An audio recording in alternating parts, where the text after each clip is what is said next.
Right, so today we're changing the radiator on this 2003 Pontiac Vibe GT, the same one as the Toyota Matrix, the Toyota engine on it. So this one, as you can see, I'm leaking decent amount of coolant out of that one bolt to drain it, and I just bought this one from Amazon for $90. So all you need is 12 millimeter. So undo that, undo this, clamp this hose up here, take it off, make sure the car is cool. Then after that, just remove these right here, and then you just gotta pull this up and wash that hose and wiggle that hose around and pull everything up.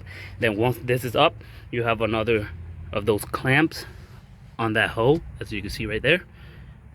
Let's see, right there, and you undo that one as well. And then I'll show you how to take this plastic piece off. Right, as you can see, 12 millimeter bolt out. Then just pull it out, pull this one out as well. Then we're gonna push this up. See if I can make this easy. Let me just put this up here. Okay. And all you gotta do, well, I gotta do this, so let's do that. All right, easy thing. If you're having a hard time taking that out, spray WD-40 on it, and probably around there too, and it should come right off. All right, also, once you unhook it and it's draining, there's this plug for the fan right here. Just, I believe you push it down, right? Just let me see. Oh, let me try to figure it out. Push it in, and it should come right out. Just put it to the side and don't lose it. And now, let's see. You kind of just wiggle this thing around. Like I said, I'm gonna use my two hands and make sure you get that hose out of the way. Like, push it this way so it doesn't get stuck there. All right, and make sure, don't forget to take these rubber boots out right here in the end, like this one, and put it on the other one. That one probably got stuck down here.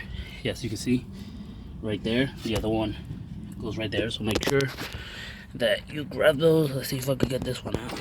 Yeah, you just grab these because they go on the new one. Right, well, let me see. Yeah, just like that. They go like this. So, and now I think that's a 10 millimeter right here. That's a 10 millimeter, and another 10 millimeter right here. And what we'll do, we'll take this clip out, take that out, undo it from here. You can see, just undo it very quick, it's easy. And then we literally take this whole thing out and put it on the other one. So let's do that.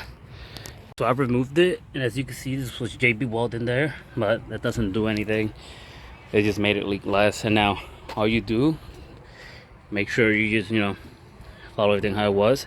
All you do, just slide it in here, and then put your bolts back in there, and then connect your hose down here, your hose up there. Make sure these align with them boots that I told you down in the frame, and make sure you put this plug back in. Once you have all the holes in together, do the same thing you did, but backward. And then you add it, and then you wait for it to heat up. Add more coolant. Add coolant first after you put this on, as much as until it's full, and then full over here too. And then you wait. You turn it on, turn the heater on, and then watch the bubbles go down. You let it go down. You add more until it's full.